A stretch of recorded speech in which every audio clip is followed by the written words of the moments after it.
What's up? Welcome back. I'm John Stark from MacTheMovieGuy.com, your favorite blind film critic, and today I'm going to review 31 Candles. This is a new 2025 comedy written, directed, and starring Jonah Feingold, and it's being released by Level 33 Entertainment. These are the kind of films that I get offered to screen, and I oftentimes don't because it's been my experience Level 33 doesn't use audio description. But with this film, if I was ever going to do a mitzvah for Level 33, it was going to be on a film that seemed like it was going to be mostly dialogue driven and a comedy. And I was right. There's also a lot of internal monologues that are spoken openly here, which helped close the gap on a lot of the times when we might have gotten audio description because our lead character, Leo, talks to himself a lot in this. So, not as much opportunity, but we still would have gotten some audio description that would have answered at least some of the questions and given some character description. So, yeah, I'm not completely giving the film a pass for having no audio description. It would be nice if Level 33. I'd also make the case that it would be nice if Jonah had gotten more distribution than Level 33 was going to give it, because I actually think 31 Candles is not that bad of a movie. I liked it, and I was actually kind of surprised at how much I liked it compared to other films that I frequently get asked to screen that feel like they're Tubi adjacent, like they're headed for Tubi, and there's a reason why other distributors didn't want them. Um, Seeing a film like 31 Candles in the same year as films like Splitsville and The Baltimoreans, I don't know that this isn't around that same type where we have sort of a male lead that seems stuck in their life, and they are trying to figure out how to get unstuck and explore a relationship in a slightly unconventional way. Here we have Leo, who is in a situationship from the beginning, and then he, while being sort of nagged by his family along the way to be in a more serious relationship, realizing that he's also in a relationship with somebody who definitely doesn't want to be in a relationship and always just wants to be in a situationship.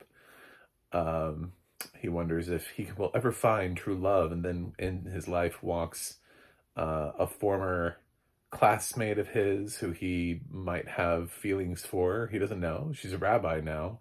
So he takes the opportunity to go for his bar mitzvah that he's never had. So he becomes a 30-year-old trying to have his bar mitzvah, and for his mitzvah project, he has to think about like what is his good deed to the world. So his good deed to the world is kind of hard to explain, but it involves him finding love, and somehow that will help the world. And through that, he has to navigate relationships, and it's a thin line, and they kind of address it. They're like, well, mitzvahs are usually for the community, not just for you. But I don't know, it's kind of a cute, quirky, quasi-romantic comedy. And like I said, in the same vein of like The Baltimoreans and Splitsville, two films that I enjoyed this year. So I don't know why 31 Candles would be so far removed. I didn't feel like it was the like the bad version of that movie. I didn't feel like I just saw something and I was like, oh no, oh God, we've beaten this concept to death. We've had a couple of films this year that have been kind of cute in this vein, and Jonah does a nice job of writing, directing, and starring. I think he overuses the inner monologue stuff. Sometimes it feels out of place. Sometimes it doesn't even feel very well recorded or mixed. Those are a couple times where the budget of the film is exposed, or when he tries to have his inner monologue come through, and it doesn't sound like it's recorded at the appropriate level for an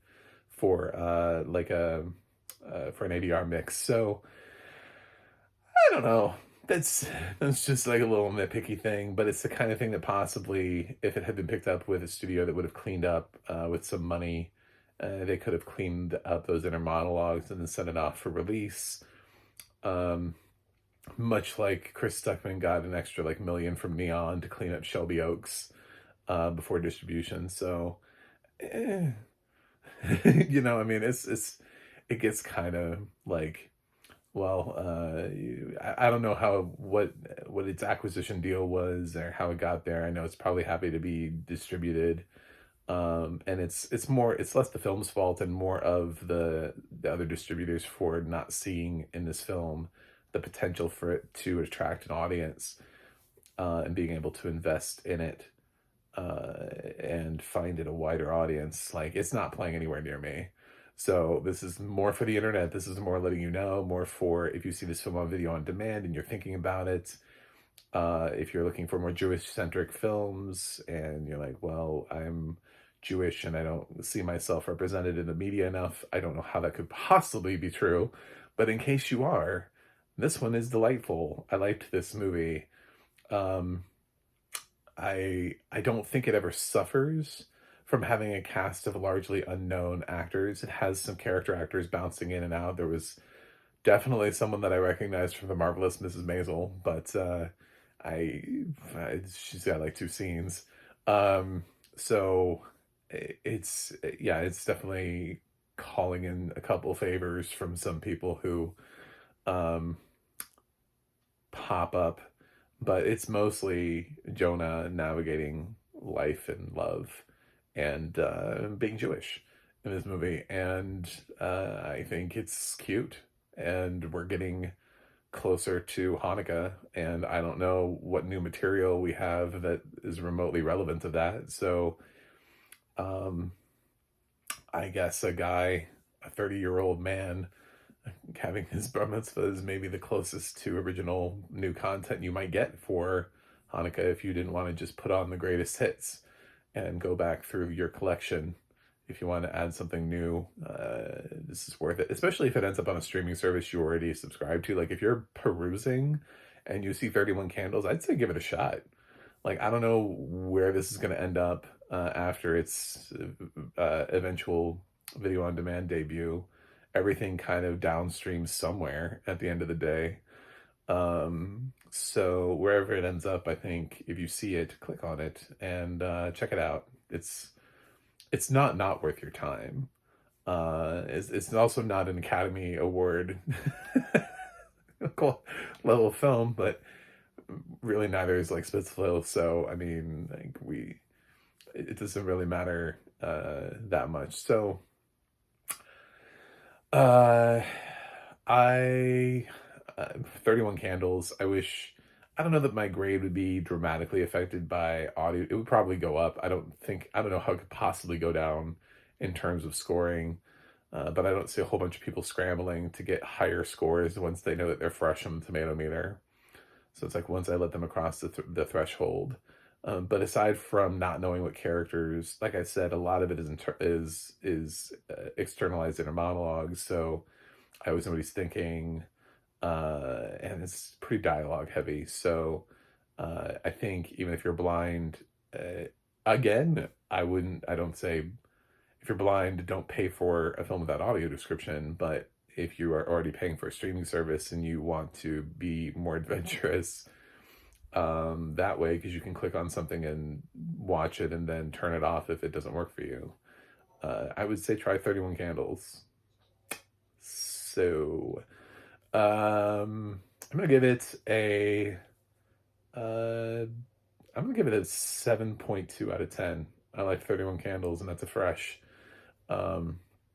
Its budget shows a little bit, which is okay. I mean, it's a low budget film, but not. It's so close to being a film that wouldn't show its budget. It just needed what Chris Stuckman got with Shelby Oaks that this film didn't get, which is sort of just like the golden touch. It needed somebody to swoop in and be like, okay, we need to fix that, and then just tie it up so that way the film came across as being ready for something. And yeah, something like an IFC Films could have easily come in here and touched this up and released it, or Roadside or one of the other distributors, Magnolia, something like that, could have easily just been like, yeah, we'll give you a little bit of money and touch up those 3 things and we'll send you out for release. So, but thanks for watching. Thanks for subscribing, and I will see you guys on the other side.